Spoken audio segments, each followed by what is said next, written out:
Aujourd'hui, je fais une petite vidéo sur Internet et l'Amiga parce que cette bécane qui a 28 ans, je vais pouvoir la connecter à Internet. L'Amiga est équipée d'un port PCMCIA. On peut mettre ces cartes qu'on trouvait sur les PC d'il y a 10 ans, les PC portables. J'ai aussi celle-ci. Les utilisateurs, les flashs pour qu'elles supportent le WPA2. Donc actuellement, c'est la norme. Et donc j'arrive à la connecter directement sur ma Freebox. J'ai aussi essayé la SFR Box, ça marche nickel, directement sur le routeur de la box, donc c'est vraiment très simple. Je branche la carte. Mon Amiga, il est gonflé. À l'intérieur, il y a une Blizzard 1260, une carte qui date de 1997. Donc c'est des cartes qui sont relativement vieilles, mais qui permettent de booster un Amiga bien comme il faut. Alors je vous montre la vitesse qu'on peut obtenir. Donc là, vous voyez que j'ai un 0,60. La mienne est à 60 MHz. J'ai 64 mégaoctets de mémoire. Voilà. Et c'est tout, j'ai pas de carte graphique, donc ça veut dire on va se contenter du AGA.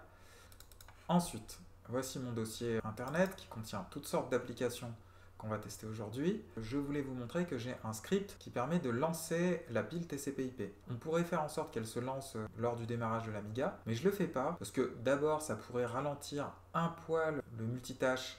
Je préfère le lancer quand nécessaire.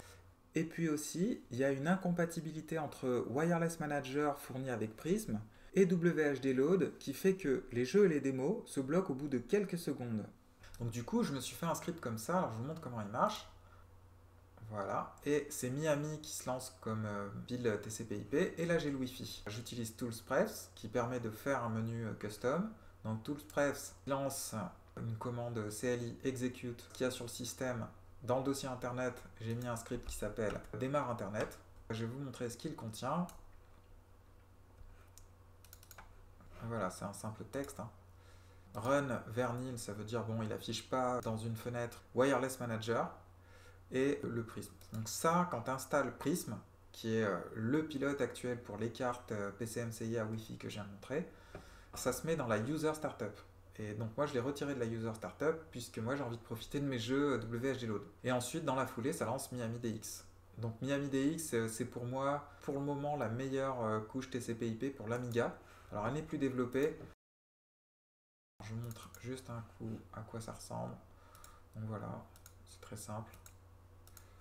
Voilà, donc vous voyez qu'ici ça utilise Prism. Moi j'avais connu Ami TCP, c'était pas du tout pratique. J'ai testé aussi Termite TCP, j'ai testé le tout dernier Roadshow. J'ai trouvé qu'il y avait des défauts, donc pour le moment Miami DX me convient très bien. J'ai installé les toutes dernières versions des outils nécessaires. Par exemple, Ami SSL, je suis en version 4.6. Ça permet de gérer le HTTPS correctement. Il y avait un bug qui faisait que les cartes accélératrices 1260 plantaient, ça utilisait le FPU Ami SSL et le FPU bloquait carrément. Et beaucoup de gens ont cru que c'était parce que le 1260 n'était pas assez rapide. Et donc on s'est tous dit c'est la fin d'Internet pour l'Amiga parce que on ne peut pas aller sur les sites HTTPS et donc les sites HTTPS étant de plus en plus présents partout sur Internet, ça veut dire que bientôt on ne pourra plus aller nulle part. Dans les forums, on a pu lire c'est normal, il faut 10 minutes à un Amiga avec une 060 pour décoder 10 kilooctets de pages web en HTTPS, jusqu'à ce que Ami SSL sorte une nouvelle version qui va de pair d'ailleurs avec eBrowse. Et tout d'un coup, le HTTPS s'est débloqué pour les ordinateurs classiques et je vais en faire la démonstration. Ça marche très vite, c'est quasiment instantané, c'est-à-dire que ça va aussi vite que le HTTP. Donc c'est une très bonne nouvelle, ça veut dire que Internet sur Amiga classique a encore de beaux jours devant lui, et pour un ordinateur qui a 28 ans, c'est juste remarquable. Alors je montre un petit peu maintenant ce que ça donne. Alors ça c'est le tout dernier eBrowse.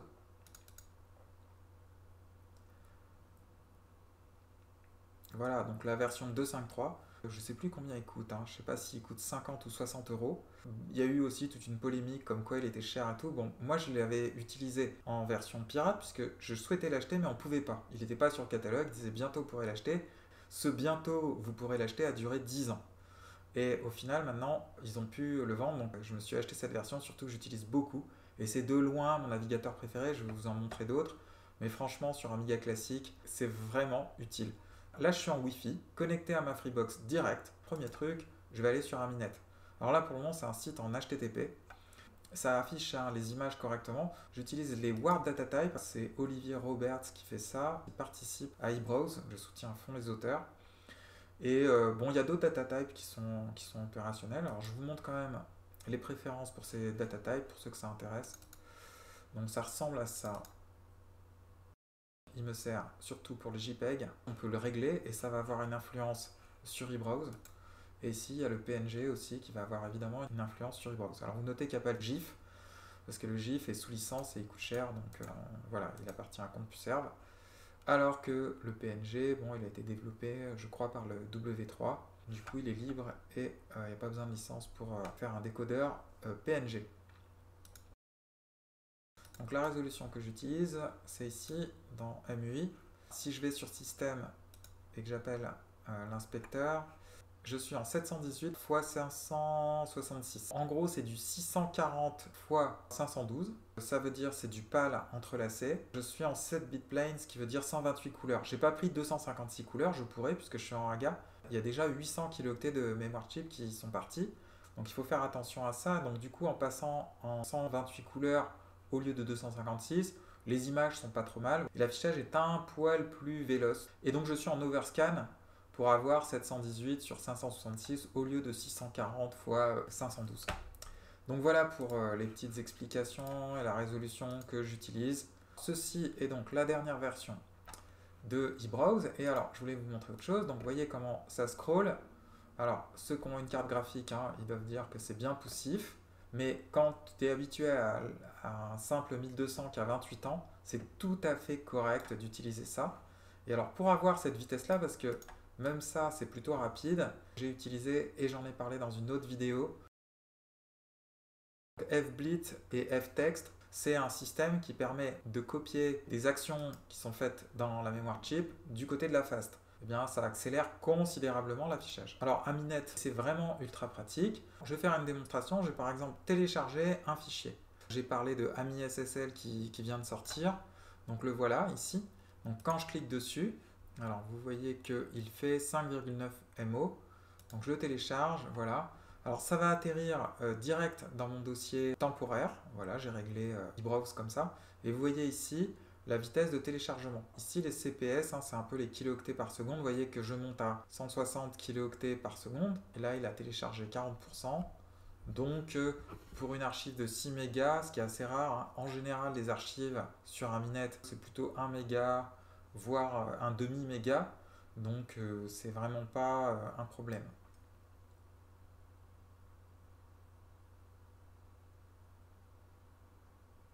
Je vais télécharger autre chose. Alors, ce qui est hyper pratique, évidemment, quand tu te connectes sur le site plutôt qu'en FTP. Si par exemple je cherche Tetris, alors, je ne sais pas du tout ce que ça donne, je ne les connais pas, je teste comme ça.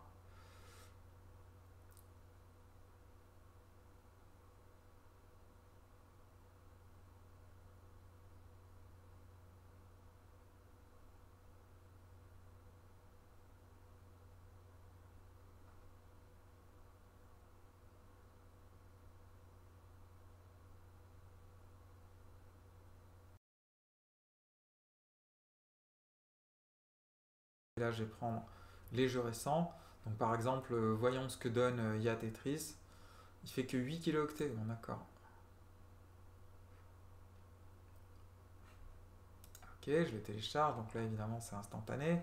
Ici j'en ai un autre, TP.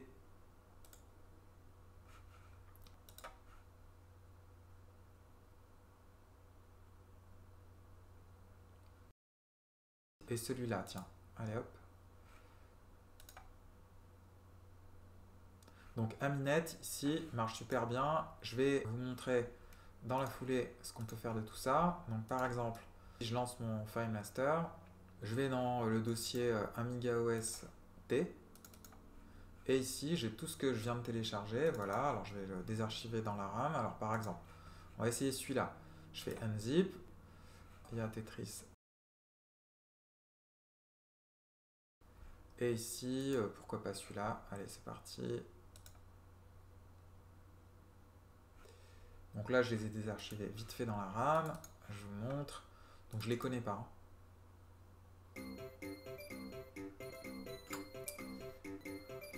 Bon, des fois sur Aminet, il faut le dire, il y a des dômes.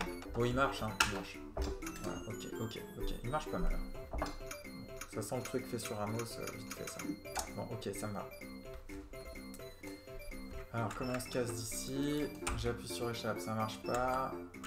Putain, je déteste les jeux qui n'ont pas de sortie comme ça. C'est bien, il y a des beaux scrolls. On s'en fout. Ce qu'il faudrait aussi, c'est qu'il prévoit une touche d'échappe. Il n'y a rien de pire que de ne pas pouvoir s'échapper d'un jeu. Ok. Bon, ça c'en était un. Tetris Pro, je l'ai déjà montré dans une vidéo, je l'adore. Tetris Pro, c'est juste fantastique. Oh, il est hyper beau. Oh, non, celui-là, il est super. Celui-là, il est vraiment super. Et voyons, si j'appuie sur la touche échappe, ah bah voilà. Bon. Quand on veut se barrer, on peut se barrer. Et qu'est-ce que j'ai montré d'autre? On avait Ya Tetris de 8 kilooctets. Ok, bon. Ouais, le petit Tetris pour le Workbench, 8 kilooctets. Pourquoi pas, pour ceux qui aiment les trucs système. Après, maintenant, je vais vous montrer d'autres sites. Donc, par exemple, ici, tu veux aller sur Obligement. Il est totalement utilisable. Le développeur d'Obligement a fait en sorte qu'on puisse l'utiliser simplement sur un Amiga. Donc, ici, par exemple, un tutoriel sur Open Firmware pour Morphos. Par exemple, il y a des dispositions de clavier, ce sont des images. Il y a tout qui fonctionne plutôt bien, on peut vraiment se lire la doc confortablement. Ce qui est marrant, c'est que certes, c'est pas très beau, mais c'est quasiment aussi rapide. Quand tu vas là sur des sites comme Aminet et Obligement, ça va aussi vite que si tu avais Chrome ou Firefox. Et je vais faire une recherche sur Google. Je sais pas, moi, je vais taper hamster. C'est complètement con de taper hamster, j'entends tout à fait. Mais tu veux faire une recherche sur Google, ben ça marche. Voilà. Allez, site suivant, je vais aller sur Amiga World. Alors Amiga World, il est en HTTPS. Et vous voyez ici que la clé de cryptage, c'est une clé de cryptage 128 bits. Et ça marche vraiment très bien. J'ai envie de dire, il y a très peu de différence. C'est un poil plus lent au chargement, mais c'est quasiment instantané. eBrowse a bien arrangé aussi son navigateur, c'est-à-dire que les nouvelles versions qui sont sorties sont beaucoup plus rapides que celles qu'il y avait il y a 10 ans. Ils ont vraiment fait quelque chose pour que ça tourne bien sur Amiga classique. Et évidemment, je peux me connecter et participer sur le forum. J'ai déjà testé, ça fonctionne impeccablement. Donc là, vous êtes en HTTPS, ça marche nickel. Allez hop, je vais aller sur un fil de discussion. Bon, évidemment, là, il y a toutes les petites images des avatars. Regardez là, pour un gros fil de discussion. Moi, quand je suis sur mon PC à côté avec Firefox, je vais pas beaucoup plus vite, quoi. C'est plus joli, c'est sûr. Mais en termes de vitesse, ce qui est marrant, c'est pour une bécane qui a 28 ans, c'est épatant, ça marche vraiment bien. Et je rappelle que ma carte accélératrice, elle est de 97, hein. Donc elle n'est pas toute jeune non plus. Allez hop, la suite. Amiga News. Alors Amiga News, on peut se connecter, je crois, en HTTP ou en HTTPS. Donc là, j'étais connecté en HTTP. Je mets en HTTPS, vous voyez que ça va aussi vite. Donc en fait, là je suis dans un cryptage 256 bits et ça marche nickel. On passe à WHDLoad. Alors WHDLoad, lui, il est en HTTP encore. Un des progrès qui a été fait par rapport à la version d'il y a 10 ans de eBrowse, on voit que la transparence est gérée. Avant, il y avait un cadre noir, c'était vraiment pas beau, et là, ça a été géré. Là, par exemple, je vois qu'il y a Toki qui vient de sortir. Alors, Toki, je l'ai dans mes jeux WHDLoad. Ici, je vois qu'il y a une nouvelle version. Donc, si je clique dessus, autre intérêt, c'est que voilà, je peux le télécharger en 2 secondes. Je rappelle que tu n'as pas le jeu, hein. Tu as le WHDLoad, c'est-à-dire il faut aller dans tes disquettes et mettre ta disquette normalement originale de Toki pour l'installer. Autre point, si tu vas sur Jeux Toki, comme je suis connecté, il a détecté qu'il y a un nouveau slave. Et si je fais Update Slave, ton navigateur par défaut se lance direct. Je peux à nouveau télécharger Toki. Ça, c'était légal, WHDLoad, puisqu'il s'appuie sur normalement des disquettes. Il faudra avoir la boîte de jeu originale. Ici, vous avez un site pseudo-légal, j'ai envie de dire. Si je vais sur T comme Toki ou que je tape Toki, on se retrouve sur cette page. Là, c'est la vraie archive. Donc là, si je télécharge celui-là, donc là, ça met un poil plus de temps. J'en ai mis un qui est pas mal aussi, c'est EAB Search. C'est un dépôt pour télécharger. Il y a beaucoup de choses comme le TOSEC, des choses qui risquent de disparaître, qui sont stockées ici pour la communauté. Et par exemple, alors je pense à GFA Basic. J'ai toutes les disquettes, etc. Mais j'avais pas la toute dernière version. Je crois que j'avais la version 3.0 et eux, ils proposent la version 3.5.2 qui est une version allemande. Il est plus du tout développé, il est plus du tout en vente depuis les années 90. Je crois que son auteur est décédé il y a une dizaine d'années. C'est des choses qui ont été abandonnées. Je pense qu'il y a une énorme tolérance là-dessus. Bon, voilà, ça c'était des sites ultra pratiques où on peut vraiment trouver des trésors. Celui-là, je m'en sers beaucoup pour les applications. Tu cherches un Deluxe Paint, là aussi, qui est plus à la vente, tu peux trouver. J'en montre un autre, Lemon Amiga. Il a été fabriqué un petit peu pour être joli sur Amiga classique. C'est un petit peu un site à l'ancienne, mais il est vraiment tout mignon. Vous voyez, il y a même des gifs animés ici. Il y a un peu d'actualité, il y a toute une base de données sur les jeux, et effectivement, ça fonctionne et c'est hyper agréable de pouvoir feuilleter ça sur son Amiga classique. Ce qu'on peut faire avec Internet et un Amiga, c'est du FTP. Alors vous voyez ici, mon client FTP, et ici je m'en sers pour me connecter à des petits serveurs free. Et entre mon PC et mon Amiga, je dépose des choses sur ce petit serveur free et je récupère des fichiers. Donc ici, je vais vous montrer qu'on peut se connecter à Aminet. Moi, je trouve que c'est pas très pratique parce que quand tu fais une recherche, tu peux pas. Donc démerde-toi, tu vois. Je sais pas, je cherche un jeu, je vais dans Game, Two Players, et petit à petit, je vais trouver des jeux. Mais franchement, c'est beaucoup plus intéressant d'aller sur le site eBrowse. Puis là, vous avez vu, il a un peu traîné parce qu'il a une liste longue comme le bras de fichiers à m'afficher. Et donc, évidemment, si je veux télécharger, je sais pas, celui-là, là, voilà, je fais juste recevoir et ça va atterrir dans mon dossier de téléchargement. Vous voyez, ça va très très vite. Alors, en téléchargement, lui, il est un poil plus rapide que les autres. Je vais le télécharger pour vous montrer la vitesse. Hop, ça va très vite. Donc là, c'était 600 kilooctets. Et ici, celui-là, il fait 1 mégaoctet. On va regarder combien de temps ça met à être téléchargé. Hop, vous voyez, il fait du 250 kilooctets par seconde à peu près. Donc on peut s'en servir pour aller sur Aminet. Je suis déjà allé sur Aminet comme ça, parce que le site avait planté. Bon, pourquoi pas. Bon, ça c'était pour vous montrer AmiFTP, mais aussi, je vais vous montrer une autre situation où on peut s'en servir. Je vais passer par Google, Ultimate Blitz Amiga. Bon, on devrait le trouver. J'en profite pour montrer que Google fonctionne. Bon, c'est un peu le foutoir quand tu cherches sur Google, c'est pas bien rangé, mais on devrait s'en sortir. Donc tu vois, chaque petit paragraphe, c'est un site trouvé. Et moi, je cherche le site qui s'appelle UBB+. Sur le site UBB+, normalement, ici, il y a un beau background qui doit être fait en CSS, et tu as un bouton Download. Donc si je clique dessus, et je veux télécharger l'archive qui fait 24 mégas. Donc allez, hop, je reclique sur Download, et là, tu vois qu'il ne se passe rien. Là, typiquement, c'est un système de téléchargement qui a été fait en JavaScript. Si je fais support de JavaScript activé, je réessaye. Et ça ne télécharge pas pour autant. Ok, ça ne marche pas. Donc en fait, c'est là que je vais utiliser le FTP. Une fois n'est pas coutume, je vais m'aider de mon PC, qui est juste à côté.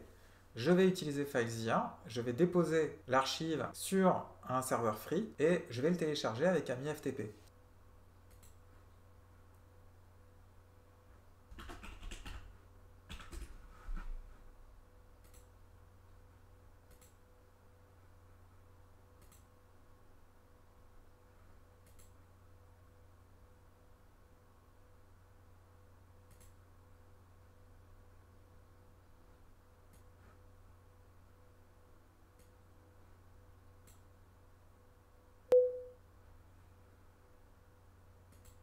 Côté PC, j'ai téléchargé l'archive en question. Et donc là, je vais me connecter, cette fois-ci, à ce serveur free gratos.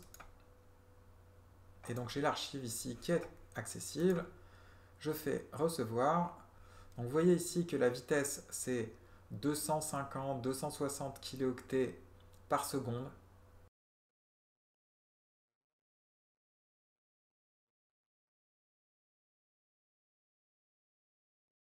Maintenant que c'est fait, je ferme.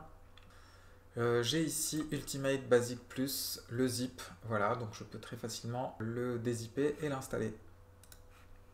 Je voulais montrer aussi comment installer une démo. Poète.net. Donc là, je suis sur poète.net. Et donc sur poète.net, évidemment, on peut se télécharger les démos que l'on veut. Sanity Amiga.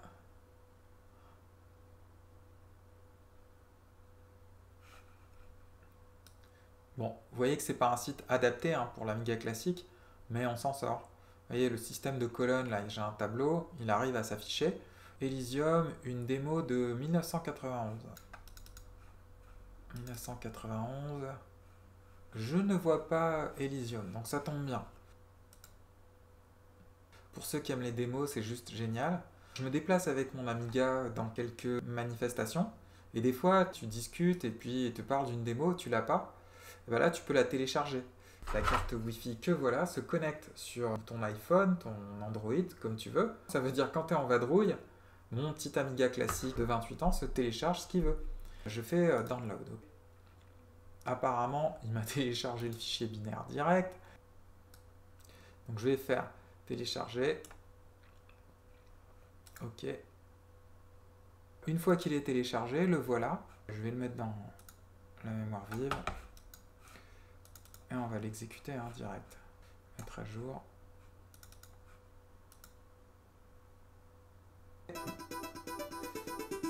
Nous avons des problèmes de compatibilité. Hein.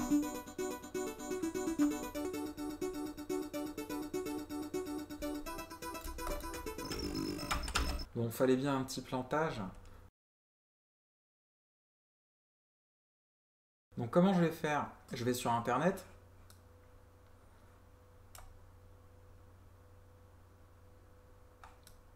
Je vais sur eBrowse, encore lui.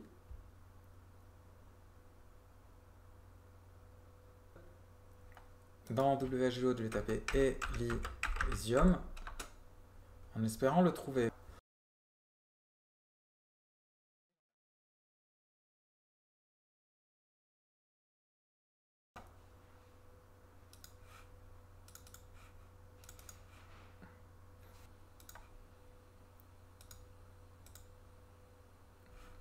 Ok, c'est parti. Parfait. Je vais prendre un new icon. Vous devez télécharger Elysium et assurer que le fichier Elysium est disponible dans la RAM.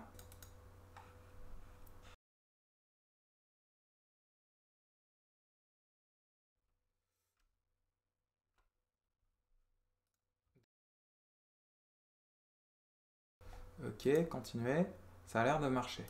Et bien maintenant, on va voir si tous les efforts ont été récompensés. Nom de Dieu. Donc là, il m'a foutu un truc Elysium avec un joli icône. J'ai envie de vous montrer la petite application copy icône. Hop. Hop. Ensuite, moi j'aime bien les classer par auteur. Sanity, le nom du groupe. Groupe français. Elysium. Réorganiser par nom. Et je fiche tout. Donc je vais prendre du Magic Workbench pour être bien cohérent, que ce soit vraiment très clean. Et puis ici, il m'affiche trop de choses, donc c'est montrer icône seulement. Je vais mettre un peu d'air. Ok, voilà. Bon. Et donc maintenant, va-t-il se lancer? Wireless Manager doit être en train de tourner, donc il est probable que mon WHDLoad risque de bloquer au bout d'un certain temps. J'essaye. Ok, il dit que le slave est mis à jour, hein, comme je suis connecté. Ça décrunch, ou alors ça plante.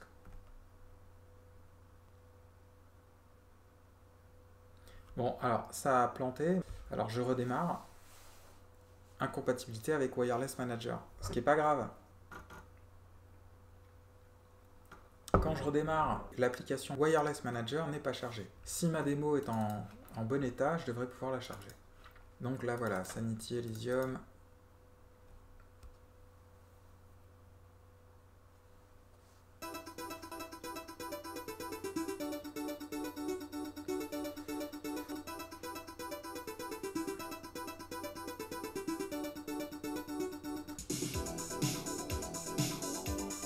Alors je vais quitter. Ok, je vais montrer deux petites choses encore. Si je lance le script d'installation ici, ce que je peux faire aussi, c'est changer la clé Wi-Fi. Je me suis même fait un script qui l'édite. Si je fais réglage Wi-Fi, ici j'ai mon SSID avec la clé Wi-Fi qui a été cryptée lors du script d'installation de Prism. Si je déplace mon Amiga, j'ai juste à faire installer et hop, je vais changer la clé Wi-Fi. Autre truc, je vais montrer l'IRC. J'ai essayé GrabVin, le premier avec lequel j'ai fait de l'IRC, mais il ne marche plus. Même en écrivant cette commande, en essayant de l'adapter, il n'arrive pas à se connecter. Alors je ne dois pas être loin, j'aurais bien aimé pouvoir me connecter avec ça et j'ai pas réussi pour le moment. AmiRC 3.6 est plus récent, celui-là c'est le 3.5, sauf que le 3.6 il n'arrive pas à se connecter, alors que le 3.5 il se connecte mais il plante. Il y a un salon Amiga Impact. Normalement il devrait se connecter sans problème.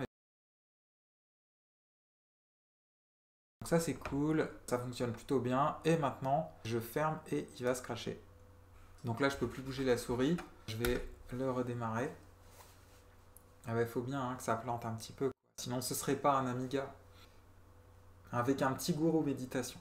Pour rendre hommage au gourou méditation, regardez, j'ai le tapis souris spécial software failure. Heureusement, ça reboot rapido, donc c'est pas grave. Et j'avais prévenu que celui-là, j'ai pas réussi à le stabiliser. Je vais me reconnecter à Internet parce que j'ai envie de vous montrer encore d'autres trucs. Simple mail. Il gère le POP3 à l'IMAP, mais on attend YAM en IMAP et c'est pas encore le cas. Je vais écrire à moi-même.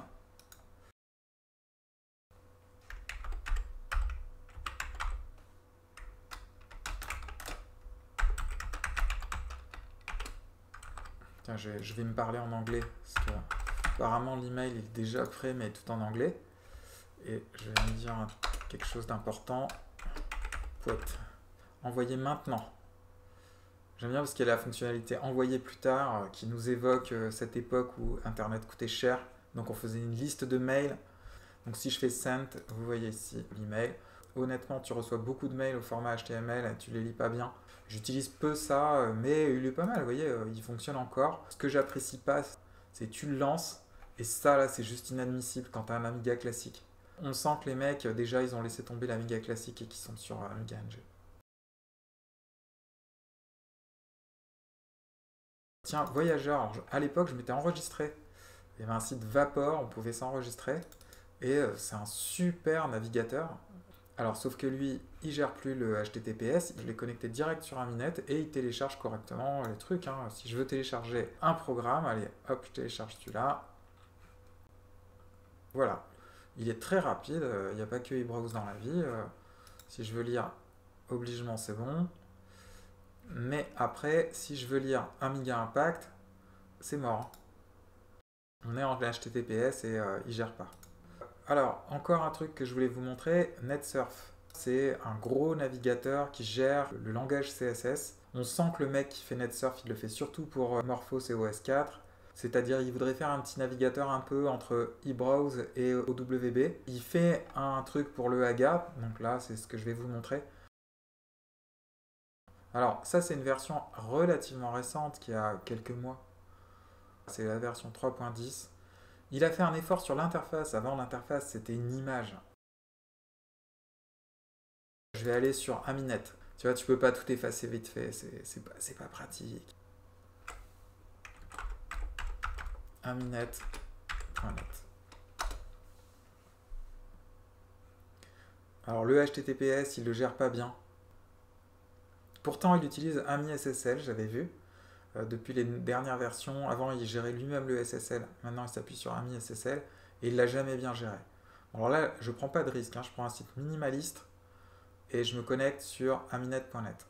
Bon, voilà ce que ça donne. Alors là, bon, il gère les CSS.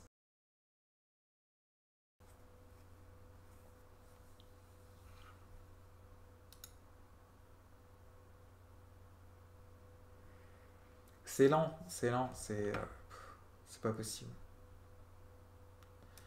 Bon, et il est très plantogène, c'est-à-dire que là, déjà, on a du bol qu'il n'est pas planté. Et je vais essayer de voir, puisqu'il est plus capable d'aller sur, vous vous souvenez, la page Ultimate Basic Plus. Donc c'est UBB. Plus. Allez, on va faire un petit test. Peut-être qu'il permettrait d'aller sur le site qui m'a fait abandonner temporairement mon Amiga. Comme il est CSS, on devrait voir le background dont je vous ai parlé. Bon, vous voyez que c'est hyper lent. Par contre, ça s'affiche mieux que ce qu'avait essayé de faire eBrowse. Et ouais, il y a du CSS. Alors, le background, je le vois pas. Il a mis done, donc ça y est, ça s'est arrêté. Et ouais, bah, tout s'est arrêté parce que là, vous voyez, je bouge ma souris et il a planté. Il a planté. Bon, ce browser me fatigue, en tout cas pour Amiga classique. Ceux qui ont du NG, peut-être qu'ils sont satisfaits. Alors je le télécharge, des fois j'ai espoir qu'il fonctionne bien, mais honnêtement, je pense que l'auteur s'en fout du classique. Et puis, il faudrait qu'il soit ultra rapide. Vous avez vu, eBrowse et même Voyageur sont ultra rapides. C'est ça qui compte. On ne cherche pas à faire du design à l'heure qu'il est. On cherche à aller sur des sites, télécharger des trucs. Donc pour résumer, à quoi ça sert Internet sur un Amiga?